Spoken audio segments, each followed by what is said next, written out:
Welcome to the Angelscapes podcast, where you're encouraged to uncover and develop a direct connection with your soul's power, wisdom, and spiritual intuition that is ready to blossom. We'll explore new ideas, compelling tips, and real steps to help you learn simple spiritual practices. We're a safe place to learn more about accessing your soul's power with education and spiritual wholeness that could bring more clarity to your life. Now here's your host, a practicing medium, Akashic Records practitioner, spirit artist, coach, and mentor, Dr. Reverend Nancy Smith.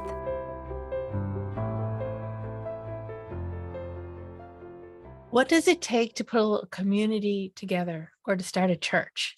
Once the community comes together, how does the church keep going? Hello, this is Angelscapes, and I'm your host, Nancy Smith. Join me in this episode with Reverend Rita Berkowitz. Rita is pastor emeritus of the First Spiritual Church of Quincy. Rita is a medium, she's a spirit artist, and she's an award-winning painter. She has authored Communicating with Spirits, Meditative Methods to help you tap into your innate medium abilities from the awakened life, Empowering Your Life with Angels, and The Complete Idiot's Guide to Communicating with Spirit. I love that book. Rita is here. Thank you. Rita is here to talk about the beginning of the Quincy Church and the history of the church all the way up until today. She's going to discuss the beginning, the building, and the nurturing of Quincy Church, and then in general churches. And she's going to talk about modern day spiritualism as it unfolded in the Quincy Church. Rita is single-handedly she's a great teacher, and she has developed many mediums in the New England area. So she's like our mother. Truly. And Truly. I feel like that most of the time. Yeah. But anyway, Rita, welcome. Thank you for coming on. Thank you so much. Thank you for having me. Oh, we're so happy. I know that a lot of people have been wondering about this story, but there's so many questions to ask when you get into spiritualism. So here we go. How long were you a pastor at Quincy Church? 17 years. Oh my goodness. Yes. A lot of hard work, very well worth doing, but very happy to do it. And then as the time came, very happy to turn over the baton. So it's Now, I have to ask this, how long did you study from the time you woke up to spiritualism and then you came to the point to be ready to be a pastor? I actually started in the Swampscott Church of Spiritualism. And I took the Morris Pratt Institute course there, and I took classes there. I took healing classes there with Bob Miller and Father Rizzo. I don't know if you were around long enough to know them. I didn't meet Father Rizzo. I've heard about him. Father Rizzo was wonderful. Little Catholic priest who I love to say got in a lot of trouble for hanging out with spiritualists as much as he did. And Reverend Earl Myers. So the three of them would do healing seminars, and that's how I started in spiritualism. And that was back in 1984. So that's how long it's been. Okay. So the studying was deep and long, and you worked just as hard at your studies as you did being a pastor, I would. Absolutely. Because the stories that you have told me. The learning and the studying is a very crucial part of what spiritualism is. I hope we never lose that. When I started in spiritualism, I was told study as much as you can, learn as much as you can, study comparative religions, which I always was fascinated with when I was in school. And so when I came on to become a spiritualist, it absolutely fascinated me. Yes, and you could tell by everything that you taught us and everything that you said, there's a lot of wealth, a lot of deep. It's a deep well. It's a deep well. It's a very deep well. So, you know a little bit about where the Quincy Church started before you even showed up. And you were talking about it was a small group before it was even in the building. So what? Right. Actually, what's fascinating, because you talked about wanting to talk about modern spiritualism. When modern spiritualism actually became organized, which was in 1891, the First Spiritualist Church of Quincy was known as the Ladies' Aid Society, because you couldn't say you were a spiritualist. And that happened in 1893. So we're one of the oldest churches in the United States. Thank you for telling us that. I've been curious about that for forever. Who's the oldest church in the United States? And it's the Quincy. We're one of them. I don't know who's the absolute oldest, but we are definitely. But you're right up there with 1891 with the ladies. Say that again, ladies. The First Ladies Aid Society. Because being a spiritualist at that particular time wasn't looked on happily with members of communities. And so people didn't even want to say they were going to a spiritualist church. And being called the Ladies Aid Society, all that people thought was that we were going to help people, that we were a charity. Rolling bandages or preparing food or something. Yeah, exactly. So, and that started in 1883. So our charter is hanging in the church itself. So next time you're there, take a peek at it and look at the date on it. I remember the first time I saw it, I was like, wow, I didn't think it was around that long. Now, what did they probably met at people's houses, other people's houses, or did they meet some function hall? Or? They did a meeting at other people's houses. Eventually they moved on to upstairs from a storefront on Brookline Avenue. They were still the Ladies Aid Society. And then Larry Hilton, who was the pastor before me, organized the purchase of the building that we're in now. Really? It was that late into, they were meeting for that long. And what they year were was meeting that long? Wow. When Larry became pastor, they were meeting, and there was a Reverend Davis was his name, was before Larry. But they were meeting as the Ladies Aid Society upstairs in the hospital district. It was upstairs on Brookline Avenue. No kidding. And around what year was that Larry Hilton came in and got them? Larry Hilton came in the mid 70s. Okay. So, and he started there, and he was tutored by Fred Davis, who was the pastor of the church. And then when Fred retired, then Larry came in. And Larry came in, and Larry organized to buy the building that we're in now, which is at Larry organized the building that we're in now, which was originally, which sounds like an oxymoron, an Italian Baptist church. An Italian Baptist church. An Italian Baptist church. So again, we have photographs in the church of the original congregation of the Italian Baptist. Photos. Yeah. And what's been wonderful, when I used to hold classes in the church, we actually could see some of the original members walking around the back of the church every so often, which was very cool. Yeah. I remember hearing people walking downstairs and wondering, there's nobody down there, and must have been them. You very definitely had a good amount of physical phenomena that was happening in the church. So I'm really curious, how many pastors do you suppose the church went through before the Ladies Aid Society? I honestly don't think there were that many, because each one of us lasted between, I think Larry was about 30 years. And Fred Davis was, if you look back, each one of us lasted between 15, 20, 30 years. Oh my goodness. So it's what's going on now versus what was, with the pastoral committee versus what was going on then, is you had one pastor, the pastor was in charge, the pastor took over, most of the duties. And if we were lucky, every so often we got a little help. But, we were very hardworking. It was a labor of love. Absolutely. Keeping a church going, nurturing it.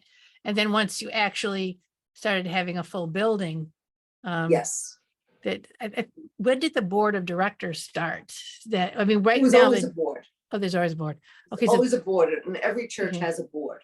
Okay. So the board of directors traditionally takes care of the finances, the physical building, takes care of what needs to be done. The pastor takes care of the spiritual end of the church. Okay. Beautiful, because we have a charter. Just so people who don't know about what makes up probably every church, but a spiritualist church is what we're talking about. You need the board of directors, you need a charter, tell me some more about So when you get the charter, that's basically declaring yourself as a church with the state. Okay. And that's what the charter is for. So if you wanted to start a church, which you were talking about before, which we've seen groups start since I've been a spiritualist, you have to go to the head of your state, and you have to put in a proposal for the church. You have to have certain things that you say it will do and won't do, and behave yourself accordingly. Now, when do you suppose that charter came into life? Was it with the Ladies Aid Society or what? Yeah, the charter was with the Ladies Aid Society, yes. And were they called the Ladies Aid Society? They were called the First Ladies Aid Society. And at the first, I gotta remember the first, and then what about changing the name to the first? That probably happened when they moved into the building. It happened when they moved to Quincy, yeah. Okay, yeah, that makes sense. Yeah, because they were in Brookline before. What else is the structure? Does this church need? We need members. We need people to support the church financially. We need. Firstly, you need a willing body of people. Okay, and that body of people really has to want to get together to be the community that it is. So in spiritualism, it's very much about teaching them what spiritualism is, teaching them what it's not, because a lot of people don't know that it's not a Christian. There are Christian spiritualists, but a lot of people don't know that it's not a Christian religion because we're in a church. But it's not a Christian religion, and it basically gleans from the learnings of all religions. What do you need? So you need people that want to do it. Many times churches have begun from home circles. And so there were enough people in a home circle, and then they said, okay, let's do this. Or for instance, the Swampscott Church of Spiritualism was a section of the Salem Spiritualist Church. No kidding. Wow. And so at one point when they decided, okay, there was different politics, as unfortunately happens in every organization, they decided to become the Swampscott Church of Spiritualism. But when I first came to spiritualism, the Swampscott Church of Spiritualism was brand new. No kidding. Brand new. Yeah. It was a Universalist Unitarian church there before. No kidding. No kidding. Spiritualism is one of those churches that has just like grown up through the cracks. Literally. I mean, that's a perfect way. When you said that, I could just visualize, a flower growing up through the sidewalk in Manhattan. And that's how spiritualism, that's the visual that I get when I think of how spiritualism began, because it as a religion, it began as a very small organization, and they organized as a religion very specifically because mediums were being arrested for doing mediumship. So if you said it was part of your religion, then you couldn't be arrested anymore. And that's why they organized as a religion. It was the first religion in the United States that allowed women up on the pulpit. So there was a lot of abolitionists that were involved in spiritualism, which is one of the, I go, yeah, because I love that, that we were the people that said, we can not only speak out, but we can speak out, we can talk about our religion, we can teach about our religion, we can do what our religion talks about, is prove the continuity of life. And so as spiritualists, that's what we did. They're very active. The early spiritualists were very politically active. Very politically active, yes. So it was the abolition movement. It was a women's rights movement. It was women and children who were starving, and underserved. And they from what I've read, my understanding is they actually changed the political atmosphere in the early America. They did. Young Americans. I'll raise my fist again. Yes, they did. Yeah, We And again, that's part of, for me, is a very special part of being part of this religion. I came from a religion where the morning prayers begin saying, "I'm happy I was not born a woman." And I said, "Oh, that's not cutting it with me." And I had been interviewed by rabbis who've asked me, why, did I become a spiritualist? Why am I not practicing my religion of origin? And I said, that's one of the main reasons, is that, women, as far as I'm concerned, have very definitely equal rights in oh spiritualism. yeah, they do. And there's never been a question about it. Nobody ever questioned whether a woman can go on the pulpit. And nobody ever questioned about our authority. No, so all in all, for me, it made the most sense.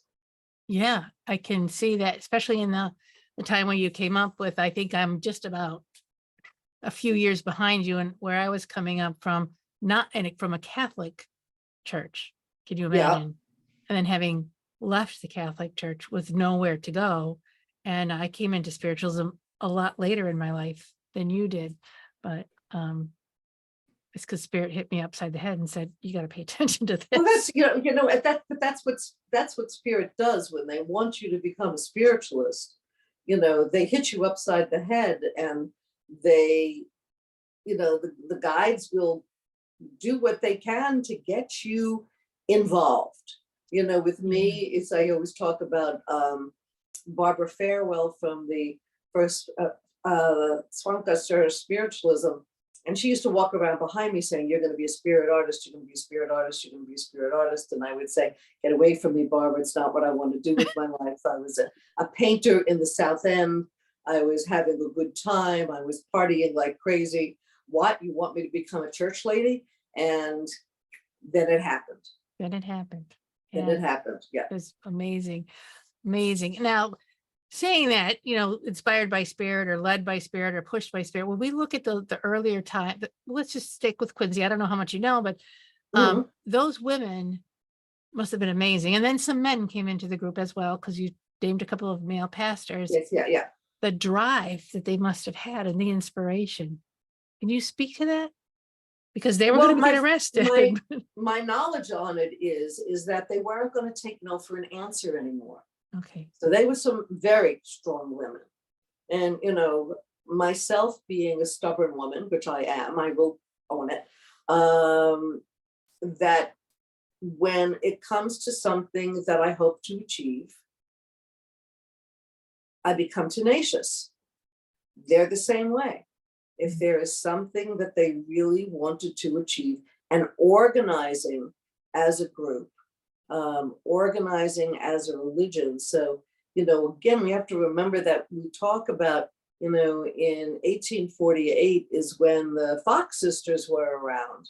And it wasn't until 1891 that the religion actually became an organized religion. Took a while. Yeah, took a while. Wow. And it went through a lot of iterations, becoming a spiritualist church, and it's still going through lots of iterations. Yeah, yes. Yes. We could talk a little bit about, was Quincy Church a national, or was it a national church? It was part of the national organization. Yeah. So the national organization was the National Association of Spiritualist Churches. And they were part of that because I was part of this upheaval when it happened. It was the very early 90s when the American Federation of Spiritualist Churches became, or maybe very late 80s, the American Federation of Spiritualist Churches became. And then we realized that, the politics was happening all over the place. So we decided to become an independent church, and we became an independent church in, I believe it's 1994.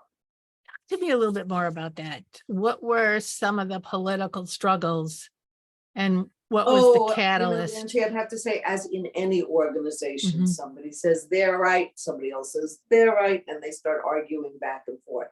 And somebody wants more power, and somebody says, I don't want the job anymore, and they argue back and forth. So, my favorite expression is that we were a microcosm of the macrocosm, Oh, and that, okay. what goes on in the world goes on in all organizations. And so, and there were times that I came home, wanting to pull my hair out. My husband would say, it's an organization. If it's an organization, these are the things that happen. So even though it's a religious organization and a spiritual organization, we're still human beings. And so you see those, touches of humanity, want to fight with each other, want to disagree, want to say they're right, and so however it works that way. And then finally it got to a point where Quincy said, we need to be independent. Right. This was Right. before, this was what you were a pastor by then? Or was No, I was assistant pastor at the time. Okay, gotcha. I Beautiful. was assistant. When I came to the Quincy Church, Larry Hilton had said to me after being there for 3 months, you're going to be the next assistant pastor, and you will become pastor when I retire. Nice. You were. So, I was already a licentiate minister. Mhm. So, I was well on my way. So licentiate minister in training. Mhm. But I was very well on my way to work towards becoming an ordained minister. And so it was just a matter of finishing up my studies when I came to Quincy. Okay. Okay. Beautiful. And Larry saw something in you Yeah. that he inspired him to say, stick to your program. You're Well, what he coming up. said to me at the time when he asked me, didn't ask me, told me, that this was going to be happening. He said that I could get up on the platform and speak for the lecture with just giving me 2 words, and I'll go from there. Okay. And that's why he knew that I should be the next pastor of the church. You hold the energy very well in Hold the terms of energy, yeah. leadership, and also in the group, you hold their attention. People pay attention when you talk. That's for sure. But when you watched the church, you all decided as a group to go independent. What kind of risks were you taking as a church, if any? Well, not having a national organization behind us was one of the main risks, because, a little trepidation about whether we will be able to succeed. What do we have to do? So we contacted the state and had to create a new charter, because we were now an independent church. So we had to do that. We had to get all of that organized. It was not as difficult as we thought it would be. Okay. And then the other churches that went independent, we sort of guided them along on what they needed to do. Okay. Okay. Oh, very good. So you were kind of a sister to other churches. Yeah. As they would independent. Yeah. As politics happen, certain people go one way, certain people go the other way. Yeah. I know. Yeah. And we didn't want to be so controlled. So that was part of the reason why we decided to go independent. Okay. Like any kid saying, Ma, you're not doing it anymore. You're not telling me what to do anymore. Exactly. So, it's like, So there was some of that. Yeah. There was some so of there that. was some of that. Yes, absolutely. Yeah. Now, there is a man, his last name is Duffy. Oh, And Duffy was one of my dearest friends. And he has come to me many times without anybody knowing it, but I figured it out who he was.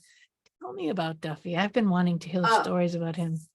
Well, Duffy sat next to me the first circle I was ever in. And we became very, very dear friends. He was a wild child. He was a fireman. He was married almost 5 times. I love this guy already. Yeah. He was fast. He was funny. He said things that were wonderful. We used to love to chat on the phone. And, he was like my brother in spiritualism. And so it was wonderful for me to get to meet Duffy. As I said, he sat next to me in my very first class and like constantly was like, you can do it, Rita, you can do it, Rita. And then he moved out to the Springfield area, and there was a church in Springfield at that time. So he always used to come when I was there and make sure to see me. And, you know, then he moved back to the Braintree area. So he came back to Quincy for a while. So he went back and forth between being in the western part of the state and being here. I did his memorial service when he passed, which was an incredible experience, you know, coming in with the bagpipes and in the hall in Dorchester that is right off the highway. I'm trying to remember, Florian Hall. We had his service in Florian Hall, and there was about 300 people at that service. Oh my goodness. And again, marching in with the bagpipes playing behind me were amazing. Duffy always had my back, which I knew. You know, he would say to me, you know, okay, this is cool, this is not cool, this is who this person is. Because personalities are personalities. As we know from doing our mediumship, that personalities don't change. They are who they are. So what else can I tell you about Duffy? He was about 6 feet tall, dark hair, fun guy, piercing blue eyes, as Irish as they come. So his full name is Daniel Michael Patrick Duffy III. Yes. Yes. It's awesome. Can't get more Irish than that. It's so fun to hear about him. If anyone who's sensitive comes into Quincy, I have a feeling you could feel him. I can feel Duffy. He hangs around there. The day after he passed, which was a fascinating story, the day after he passed, I was driving to do some readings and spirit drawings in Rhode Island, and I was driving over the Mount Hope Bridge. And as I was driving over the bridge, I said to him, so you're finally going to be with me? Are you finally going to help me run the church? Because we always talked about running a church together. And he said to me, no, I'm going to help the young firemen.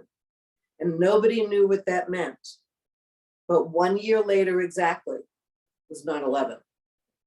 And when we all realized that that's what he was talking about, it became so profound, because as much as we talked about running a church together for many years, when the time actually came, he knew his services were needed elsewhere. No and he knew it a kidding. year before. No kidding. Yeah. Wow. What a story. What a beautiful story. I always wondered why I felt, I'm going off track. Sorry about the rabbit hole, but I was called into spiritualism right after 9/11. That's when my call came, because I had been seeing the years. I had been seeing this 9/11, not knowing what it was. And I was working in a building where we parked underneath the building, and it was so vivid to me. I could no longer park underneath the building. I had to park in the parking lot because I knew the building was going to come down. Some building somewhere was going to come down. Yeah. But then after, I didn't even know about spiritualism. I didn't even know about mediumship. I just knew that I could read and I could say, and I had these visions.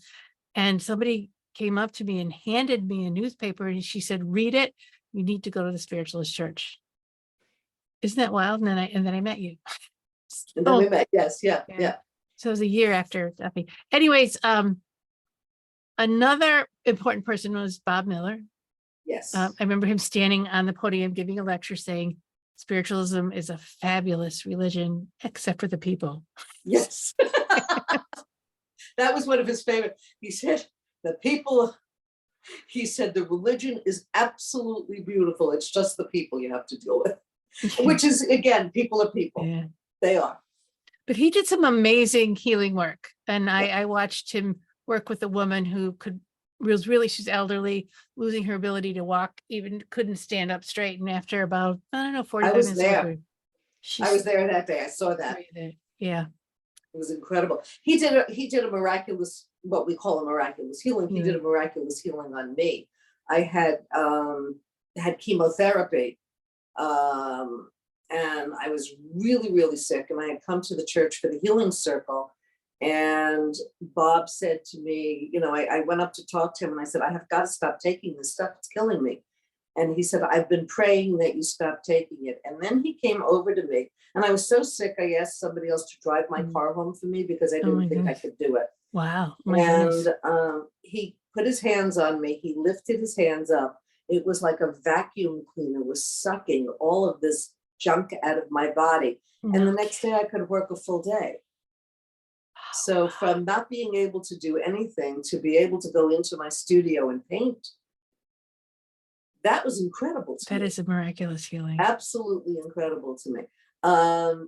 I've seen Bob do so many healings and help so many people. He traveled the world doing healing. He did 3,000 healings in India. He did, he was the vice president of the Canadian, the Harry Edwards Canadian Society of Healers. He did so much for so many people, and that's, and he was the one who said, this is how you be a spiritualist. It's not about what you can gain for yourself. It's not about what you're gonna make a lot of money and go around and do all sorts of different demonstrations and lectures, but it's about serving, and we are helping. And when we would talk about it, he would always say, we are serving spirit, we are helping humans. We're helping the people on the earth plane, but we are serving spirit. So we are doing this for them. We're the mediums and the healers are the intermediaries between the lay people and the spirit world. It's so true. One of my teachers always would say, we give them a voice. We give spirit a voice. We do. Spirit a voice, which is beautiful, because if you think of we as mediums who can hear spirit and who can bring the messages forth, and there are so many people that don't know how to quiet their mind to be able to do it, we do this for them. We do. Yeah, that's what we do. Yeah, I've been noticing many more people are starting to, not because they want to be mediums, but learning to quiet themselves down because they desire to make that connection. And it's the mediums that are teaching them to do that. So it's very, very exciting. What do you see? Could I ask, we've seen the church go through a lot of changes. It's since you retired, a lot of different hands, a lot of different faces and focuses. And now we're, kind of starting a new phase too. And we have how many pastors? They're not pastors, but how many ministers do we have in the pastoral team? I think we now have 6 ministers on the pastoral committee and 2 that are becoming ministers. Well, there's you and Lori and Dawn and Lori Lehan is still studying. Beth is still studying. Janet, is she studying? Jan graduated already, so she's ordained. Okay, she's ordained. Sorry, I missed it. And I'm trying to think of who else. Who else is? Oh, I hate not remembering everyone, but I know there are more. Marilyn's on the committee. She's not studying. Yeah. I'm picturing them all in my head. I'm trying to picture around the table as we're sitting down at our pastoral meetings to see, exactly, who is there and what they have to say. But I find it really interesting while I was studying mediumship, how many mediums were popping up like crazy. And, we did have conversations about, are you using spiritualism to become a medium and put your plaque out, your sign out, or are you serving spirit? Or there was a lot of conversation. I remember having to go inside and ask myself that. And now I'm seeing a plethora of people becoming ordained ministers, and which is amazing to me. It's lovely. It's amazing. I'm thrilled. I couldn't be more thrilled. Yeah. So what are your thoughts on the shifting of spiritualism when you see all of this? Interesting, because my feeling is there's nothing really new. My feeling is that, there are, some of the people we have working in our church are fabulous. And I'm Amazing. thrilled to have them there. And some of the people will end up doing other things. Mm-hmm. So, I can only say this way, Nance, I've been around for long enough to know people come and go. And, I'm beginning to think that I'm one of the longest members, not the oldest person who comes to the church, but sometimes I do think that, but been a member longer than anybody else in our congregation. Yes, I would think so. I've seen a lot of people come and go. Yeah. And I can't. And part of the reason is because we weren't born as spiritualists. Very few people were born into spiritualism. Very few people had a family. It's very, as things happen. My studio mate just lost her husband, unfortunately. So and when their daughters came and, and I was hanging out with their daughters for a while, and I said, the very first conversation I ever had with your father was about spiritualism because his mother was a spiritualist. Wow. What are the chances? What are the odds of that? Wow. Yeah.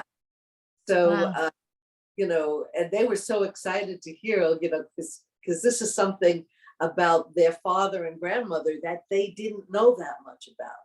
Mm-hmm. So I was filling them in on some of the stuff. So, again, it's times like that. It's times like when we're called, and I was called one time to do a spontaneous memorial service for a friend of mine, so nothing was written down, and I just channeled it.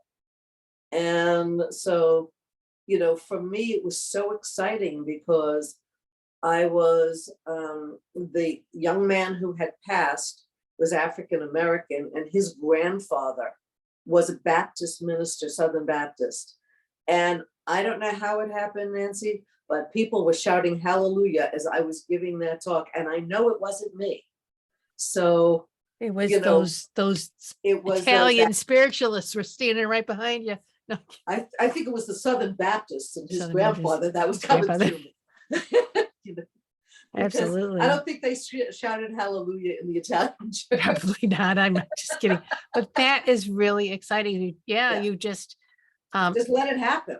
Let it happen. Yeah, absolutely. That is one of the things that I have felt excited about in listening to spiritualists talk, people who are on fire and really with spirit, really talk about spirit, that there's not, and you could see that there's nothing between them and God, source, spirit, however you want to say it, where did not have that experience growing up, only occasionally.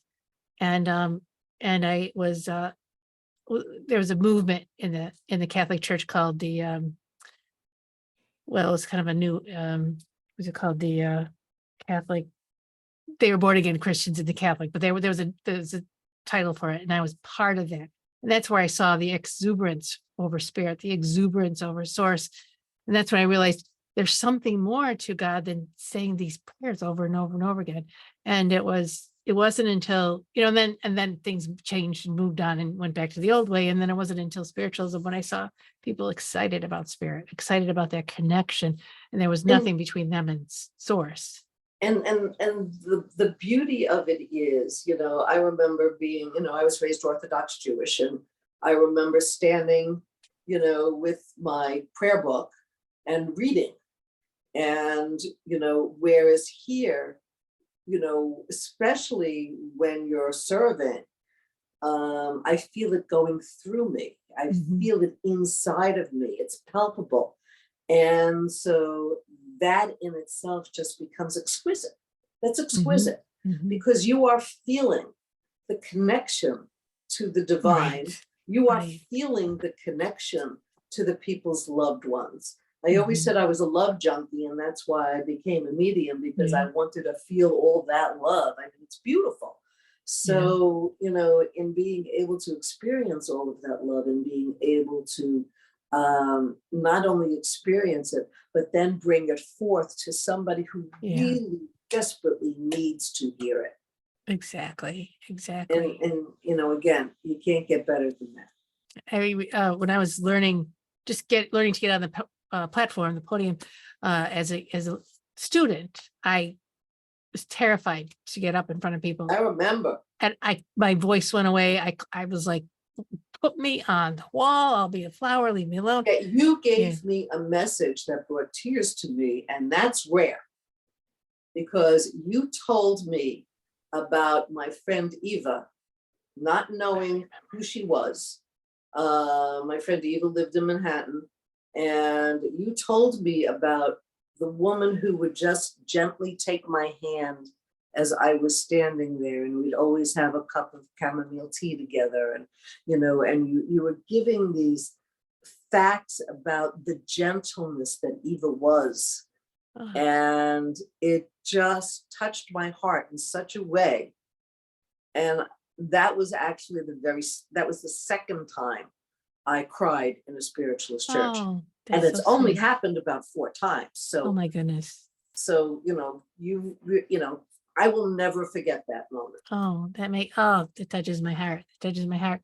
It took a while to trust that and get out and blend with it. I remember how, you were in Nancy's class, and, she brought her students in to do the service. And I remember how scared you were, but you did it. You did it. Well, what happened was that it was spirit. I remember standing on top of on the platform saying, why am I even doing this? And a voice said, move over to the left. And I'm okay. So I moved over to the left, and then I felt this beam of sunlight just around me. And they said, see, you got to stand in the light to do this. It was great. And ever since then, I remembered to stand in the light. And then the joy that flowed from me was, to me, a miracle. And it was lovely. And I'll never forget that either. But it's been a wonderful journey. And I see spiritualism shudder sometimes, and churches have been closing, and not that many people are attending anymore. But I still feel the presence and the energy of spirit coming through spiritualism. I don't know where it's going to go. I imagine sometimes where it could go. I really think it's going to build up again. I think that, the pandemic in all religions took a hit. Caused the churches and synagogues and mosques and whatever else took a big hit during the pandemic. And, Quincy survived it. We did. We survived it, and we survived it well. Not all of the churches did. But we survived it, and I'm thrilled we survived it. And, I feel like, now as we are seeing more people come back into the service, the last couple of services that I was there, I would say the church was at least half filled again. So good to see. So good to see. It's so wonderful to see that. And my feeling is that when people become less afraid of being in crowds of people, they will come back into being back in the building. Because you need the people in the building for the community. You asked at the very beginning, how do you build a community? How do you keep them? You have to make church a desirable place to come. Yeah. Make really them warm. Yeah, make them warm, welcome. There's something valuable for them, which leads me to another question is, we are going through lots of changing times right now. We're seeing, I think, I don't want to, since we've been born, we've been seeing changing times. If you ask my 91-year-old dad before he passed, Dad, how many things did you see change in your life? So many. But there seems to be a foundational change on even in society. I don't finding out who are we, what are we doing here. The identity of who we are, I think, has been big for a long time, but I think seems like it's becoming bigger and bigger. How can spiritualism help with that, or what role can spiritualism play in that change of humanity? Spiritualism, if they really want to make a change in humanity, has to become part of the whole, not isolated unto itself. Mhm. My feeling is that many times spiritualist churches want to stay very much inside. When I first became pastor of the church, I was part of Quincy clergy. And being part of Quincy clergy, I got to meet all the other ministers and priests and nuns and so on that were part of the organization. We did things together. We did domestic violence vigils together. We collected food for hungry people. We did. So if you want to become, we know what you give comes back to you. Mhm. No question. That's natural law. If we're just going to stay by ourselves inside the church locked in, we're not going to grow. Okay. If we want to grow again, then we have to become part of the community, the larger community, yeah. not just the spiritualist community. So the Quincy clergy sounds fabulous, absolutely fabulous. And I guess we need to hunt out groups like that, or Yeah, other, you would. or donate time. That's one great way to do it. And so some of the things that we did was we became a little bit more involved with Father Bills. We became a little bit more involved with, at that point, Quincy Hospital. And so we all had passes to go into Quincy Hospital to do healing. The number of times where we would go into hospitals to do healing was a natural part of what we did, not seeing that happen anymore. And feeding people. I mean, that's, truly important. If you want to create the community, then not just is the service important, but the collation afterwards, the gathering afterwards, the breaking of bread together afterwards is an important part of keeping the community together. Social functions, things that we always used to do. We had a barbecue every summer. We had a Halloween party every year because spiritualists do like Halloween. We had the winter celebration, which we still do. But things like that were very much part of who and what we were, and it kept us together as a community. So we not only worshiped together and learned together, but we played together. And so that kept us, as a place where people said, hey, this is fun. This is not just, I'm reading from a prayer book and I'm reading the prayers, but this is fun. This is enjoyable. Yeah. And one of the people that I know, although I never studied with him, I was very friendly with him, and he was a British medium, and his name was Robin Stevens. And one time I went up to him and I said to him, Robin, you're having such a good time when you're up there. And he said, my dear Rita, don't you know spirit loves a good party?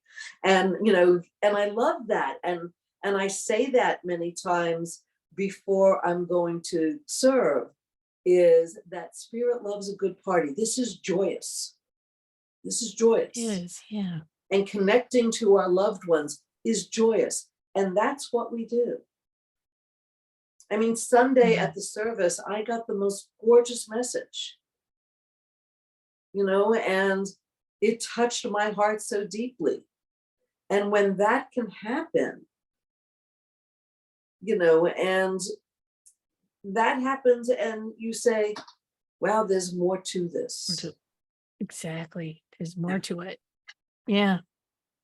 Yeah. So bring on the parties. Bring on the party. Bring on the joy. I feel like we, in the Quincy Spiritualist Church, we have a lot to be grateful for. We have incredible ancestors or people that went before us that created a tremendous foundation underneath the church, and keep building it. And keep it going. Keep it going. Look, if we lasted, I remember when I had to retire, and somebody said, do you think it'll last? I said, if it lasted since 1893, we're good. We're good. We're good. We're good. Here we are. I remember I sat on the on the platform has a couple steps coming down. I sat down on those steps one time, kind of wondering what my role was and where I was going. And I heard, and this is one of the first times I really heard Claire Duffy saying, "You'll be back, and you'll be a minister." And I said, "No."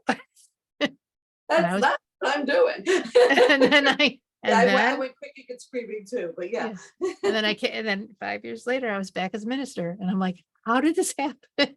And I heard laughter in the back of the church. I told you. So, just remembering that those ones that went before us are still there. Yes. And they're still helping us and guiding us. So I'm very excited about what we have to offer and what spiritualism has to offer the communities. And that's why I like talking about this. I think it's really important to be talking about this publicly on platforms like this. Yeah. To say this is a big deal thing.